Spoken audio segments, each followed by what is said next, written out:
आज की हमारी कहानी का शीर्षक है काबुली वाला, जो महान लेखक रविन्द्रनाथ टैगोर यानी गुरुदेव द्वारा रचित है।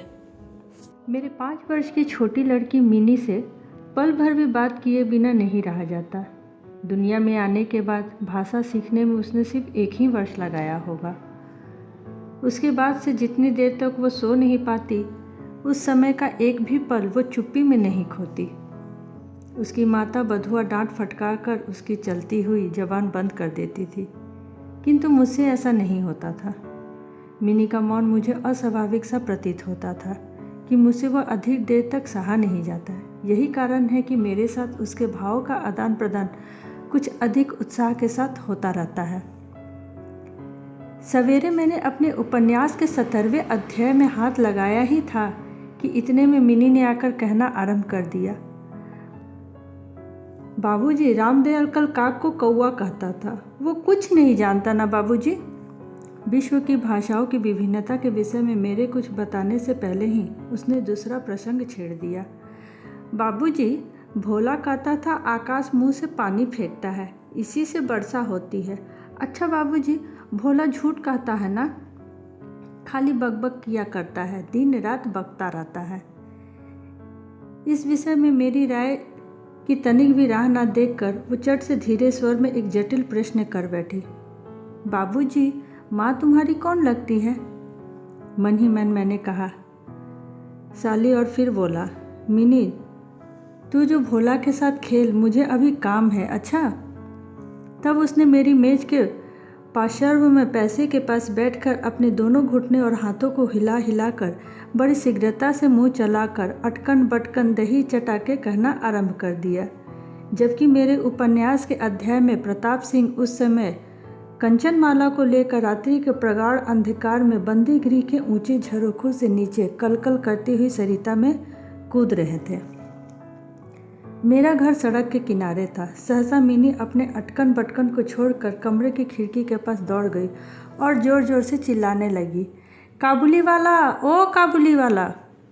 मैले कुचेले ढीले कपड़े पहने, सिर पे कुल्हा रखे, उस पर साफा बांधे, कंधे पर सूखे फलों की मैली झोली लटकाए, हाथ में चमन के अंगूरों की कुछ पिटरियाँ लिए, एक लंबा तगड़ा सा काबुली मंद चाल से सड़क पर जा रहा था। उसे देखकर मेरी छोटी बेटी के हृदय में कैसे भाव का उदय हुआ, यह बताना असंभव है। उसने जोर से पुकारना शुरू किया। मैंने सोचा, अभी झोली कंधे पर डाले सर पर एक मुसीबत आ खड़ी होगी और मेरा 17वां अध्याय आज भी अधूरा रह जाएगा। किंतु मिन्नी के चिल्लाने पर जो ही काबुली वाले ने हंसते हुए उसकी ओर मुंह फेरा और घर की ओर बढ़ने लगा, त्यों ही मिनी भय खाकर भीतर भाग गई। फिर उसका पता नहीं लगा था कि वह कहाँ छुप गई। उसके छोटे से मन व अंधविश्वास बैठ गया था कि उस मैले कुचले झोले के अंदर ढूंढने पर जैसे और भी जीती जागती बच्चियाँ निकल सकती हैं। उधर काबुली ने आकर मुस्कुराते हुए मुझे हाथ उठाकर अभिवादन किया और खड़ा हो गया।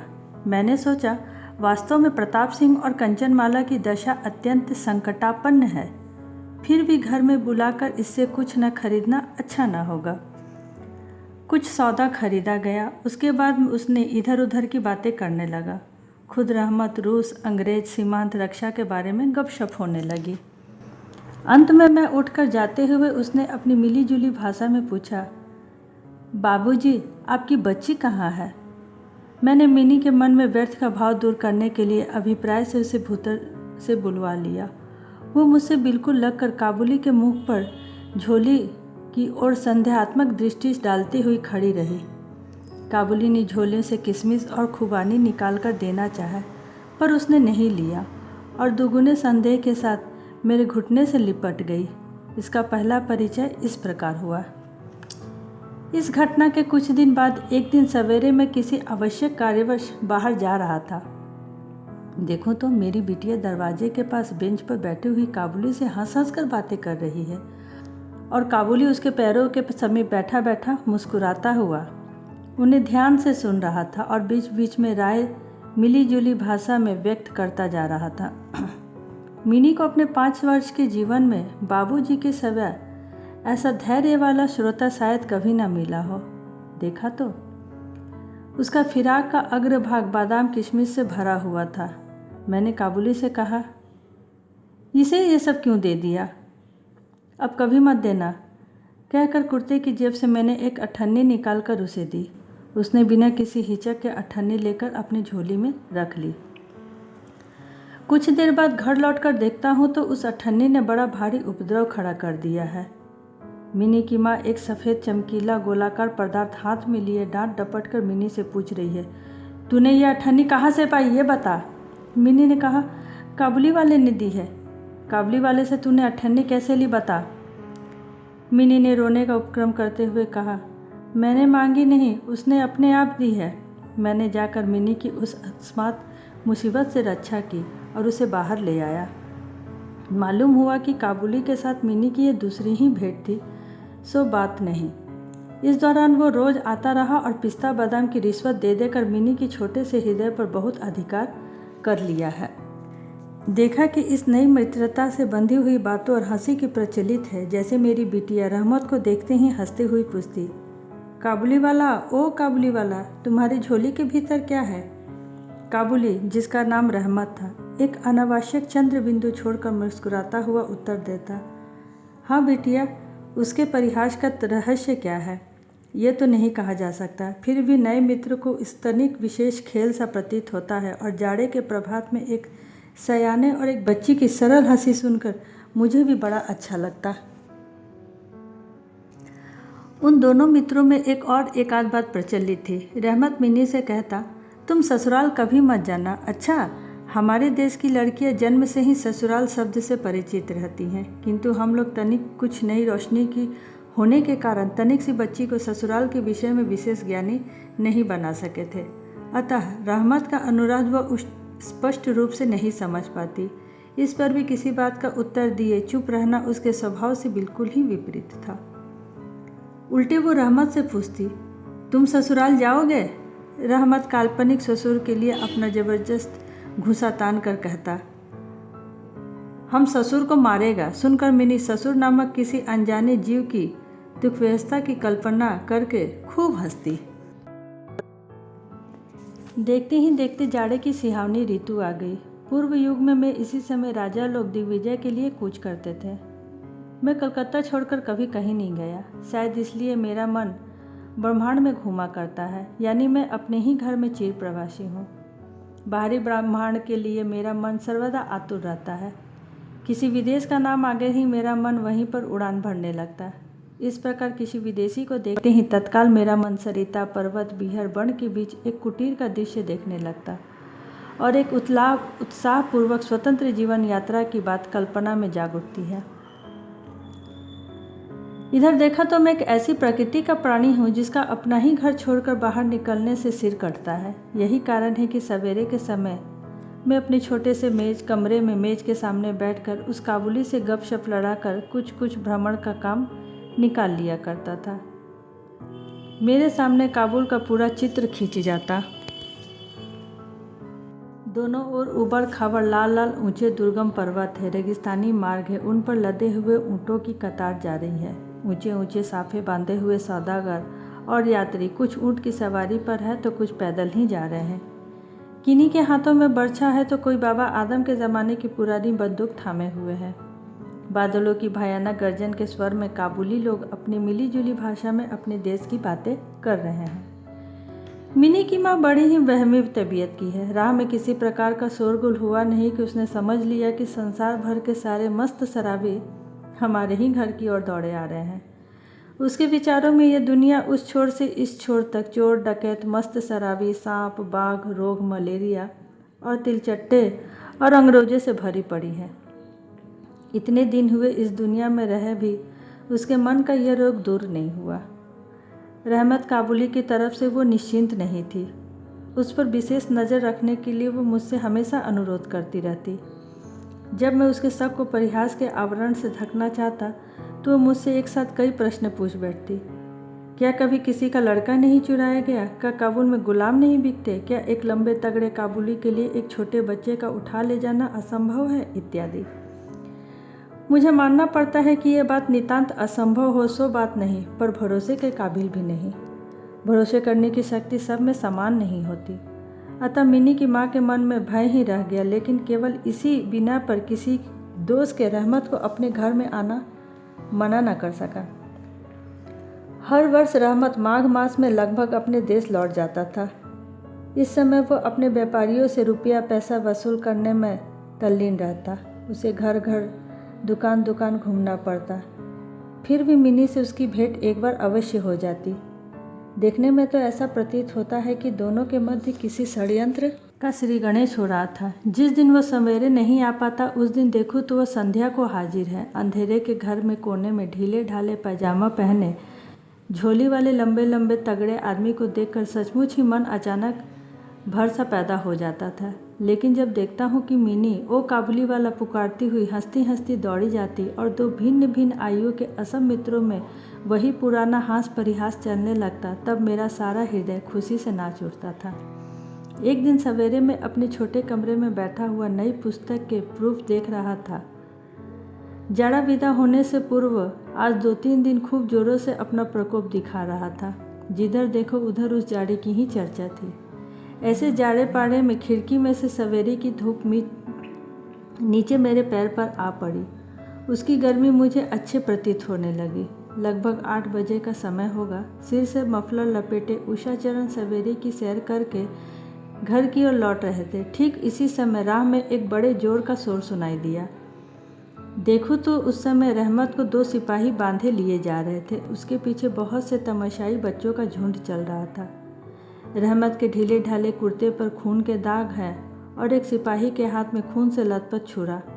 मैंने द्वार से बाहर निकलकर सिपाही को रोक लिया और पूछा, क्या बात है? कुछ सिपाही से और कुछ रहमत से सुना कि हमारे एक पड़ोसी ने रहमत से रामपुरी चादर खरीदी थी। उसके कुछ रुपए उसकी ओर बाकी थे, जिसे देने से वो साफ इनकार कर रहा था। इसी पर दोनों ने बात बढ़ गई और रहमत ने छुरा निकालकर घोंप दिया। रहमत उसे झूठे बेईमान आदमी के लिए भिन्न भिन्न प्रकार के अपशब्द सुना रहा था। इतने में काबुल वाला ओ काबुल वाला पुकारती हुई मिनी घर से बाहर निकल आई। रहमत का चेहरा क्षण भर में कौतूहल से चमक उठा। उसके कंधे पर आज झोली नहीं थी, अतः झोली के बारे में दोनों मित्रों की असभ्य आलोचना न चल सकी। मिनी ने आते के साथ ही उससे पूछा, तुम ससुराल जाओगे? रहमत ने प्रफुल्लित मन से कहा, हाँ वहीं तो जा रहा हूँ। रहमत ताड़ गया कि उसका यह जवाब मिनी के चेहरे पर हंसी न ला सकेगा। तब उसने हाथ दिखाकर कहा, ससुर को मारता, पर क्या करूँ, हाथ बंधे हुए हैं। छुरा चलाने के जुर्म में रहमत का ध्यान धीरे धीरे मन से बिल्कुल उतर गया। हम लोग अपने घर में बैठकर सदा के अभ्यस्त होने के कारण नित्य के काम धंधों में उलझे हुए दिन बिता रहे थे। तभी एक स्वाधीन पर्वतों पर घूमने वाला इंसान कारागार की प्राचीरों के अंदर कैसे वर्ष पर वर्ष काट रहा होगा, यह बात हमारे मन में कभी उठा ही नहीं। और चंचल मिनी का आचरण तो और भी लज्जाप्रद था। यह बात उसके पिता को भी माननी पड़ेगी। उसके सहज ही अपने पुराने मित्रों को भुलाकर पहले तो नवी रईस के साथ मित्रता जोड़ी, फिर क्रमशः जैसे जैसे उसकी वयोवृद्धि होने लगी वैसे वैसे सखा के बदले एक के बाद एक उसकी सखियाँ जुटने लगी। तो क्या, अब वह अपने बाबूजी के लिखने के कमरे में भी दिखाई नहीं देती। मेरा तो एक तरह से उसके साथ नाता ही टूट गया है। कितने ही वर्ष बीत गए, बरसों बाद आज भी फिर शरद ऋतु, पूजा की छुट्टियों में उसका विवाह हो जाएगा। कैलाशवासिनी के साथ साथ उसके बारे में अब हमारे घर की आनंदमयी मिनी भी माँ बाप को घर में अंधेरा करके ससुराल चली जाएगी। सवेरे दिवाकर बड़ी साज धाज के साथ निकले। वर्षों के बाद शरद ऋतु की ये नई धवल धूप सोने में सुहागे का काम दे रही थी। कलकत्ता की संकरी गलियों पर परस्पर सटे हुए पुराने ईंट झर गंदों घरों में भी इस धूप की आभा ने एक प्रकार का अनोखा सौंदर्य बिखेर दिया था। हमारे घर पे दिवाकर के आगमन से पूर्व की शहनाई बज रही है। मुझे ऐसा प्रतीत हो रहा है कि जैसे वो मेरे हृदय की धड़कनों में रो रो कर बज रही हो। उसकी करुणा भरी शरागिनी मानो मेरी विच्छेद पीड़ा को जाड़े की धूप के साथ सारे ब्रह्मांड में फैला रही हो। मेरी मिनी का आज विवाह है। सवेरे से घर में बवंडर बना हुआ है। हर समय आने जाने वालों का तांता बंधा हुआ है। आंगन में बांसों का मंडप बनाया जा रहा है। हर एक कमरे और बरामदे में झाड़न फानूस लटकाए जा रहे हैं और उनकी टक टक की आवाज़ से मेरे कमरे में आ रही है। चलो रे जल्दी करो, इधर आओ। तो कोई गिनती है नहीं। मैं अपने लिखने पढ़ने के कमरे में बैठा हुआ हिसाब किताब लिख रहा था। इतने में रहमत आया और अभिवादन करके खड़ा हो गया। पहले तो मैं उसे पहचान न सका। उसके पास ना झोली थी और ना ही लंबे लंबे बाल और ना ही चेहरे पर पहले जैसी दिव्य ज्योति। अंत में उसकी मुस्कान देखकर पहचान सका कि वो रहमत है। मैंने पूछा, क्यों रहमत, कब आए? उसने कहा, कल शाम को जेल से छूटा हूँ। सुनते ही उसके शब्द मेरे कानों में खट से बज उठे। किसी खूनी को मैंने कभी आंखों से नहीं देखा था। उसे देखकर मेरा सारा मन एकाएक सिकुड़ सा गया। मेरी ये इच्छा होने लगी कि आज के इस शुभ दिन में वो इंसान यहाँ से टल जाए तो अच्छा हो। मैंने उससे कहा, आज हमारे घर में कुछ आवश्यक काम है, सो आज मैं उससे लगा हुआ हूँ। तुम जाओ, फिर आना। मेरी बात सुनकर उसी क्षण जाने को तैयार हो गया, पर द्वार के पास आकर कुछ इधर उधर देखकर बोला, क्या बच्ची को तनिक भी नहीं दे सकता? शायद उसे यही विश्वास था कि मिनी अब तक वैसी ही बच्ची बनी है। उसने सोचा कि वो मिनी अब भी पहले की तरह काबुली वाला ओ काबुली वाला पुकारती हुई दौड़ी चली आएगी और उन दोनों के हास परिहास में किसी प्रकार की रुकावट ना होगी। यहाँ तक कि पहले की मित्रता की याद करके वो एक पेटी अंगूर और एक कागज़ के दोने में थोड़ी सी किशमिश और बादाम शायद अपने देश के किसी आदमी से मांग तांग कर ले आया था। उसके पहले की मैले कुचेली झोली आज उसके पास नहीं थी। मैंने कहा, आज घर में बहुत काम है, सो किसी और दिन भेंट हो सके तो कर लेना। मेरा उत्तर सुनकर वो कुछ उदास सा हो गया। उसी मुद्रा में उसने एक बार मेरा मुख की ओर स्थिर दृष्टि से देखा, फिर अभिवादन करके दरवाजे के बाहर निकल गया। मेरे हृदय में जाने कैसी ही वेदना सी उठी। मैं सोच ही रहा था कि उसे बुलाऊं, इतने में देखा वो स्वयं ही आ रहा है। वो पास आकर बोला, ये अंगूर और कुछ किशमिश बादाम बच्ची के लिए लाया था, उसको दे दीजिएगा। मैंने उसके हाथ से सामान लेकर पैसे देने चाहे, लेकिन मेरे हाथ को थामते हुए, आपकी बहुत मेहरबानी बाबू साहब, हमेशा याद रहेगी। पीसा रहने दीजिए। तनिक रुककर फिर बोला, बाबू साहब, आपने जैसे भी मेरे देश में एक बच्ची है। मैं उसकी याद कर करके अपनी बच्ची के लिए थोड़ा सा मेवा हाथ में ले आया करता था। मैं यहाँ सौदा बेचने नहीं आता हूँ। कहते हुए उसने ढीले ढाले कुर्ते के अंदर हाथ लगाकर छाती के पास एक मैला कुचाला मेड़ा हुआ कागज़ का टुकड़ा निकाला और बड़े जतन से उसकी चारों तरह खोलकर हाथों में उसने फैलाकर मेरी मेज़ पर रख दिया। देखा कि कागज़ के उस टुकड़े पर एक नन्हे से हाथ के छोटे से पंजे की छाप है, फोटो नहीं, तेल चित्र नहीं। हाथ में थोड़ी सी कालिख लगाकर कागज़ के ऊपर उसी का निशान ले लिया गया था।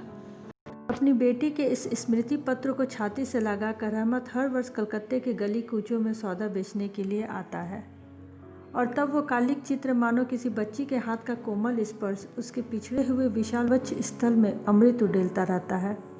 देखकर मेरी आंखें भर आई और फिर मैं इस बात को बिल्कुल ही भूल गया कि वो एक मामूली काबुली मेवा वाला है।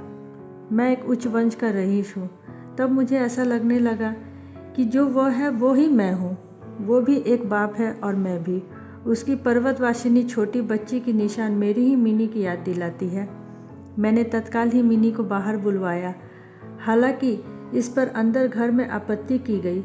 मैंने उस पर कुछ ध्यान नहीं दिया और विवाह के वस्त्रों और अलंकारों से लिपटी हुई बेचारी मिनी मारे लज्जा की सिकड़ी हुई सी मेरे सामने आकर खड़ी हो गई। उस अवस्था को देखकर रहमत काबुल पहले तो सकपका गया। उसने पहले जैसी बातचीत करने लगा। उससे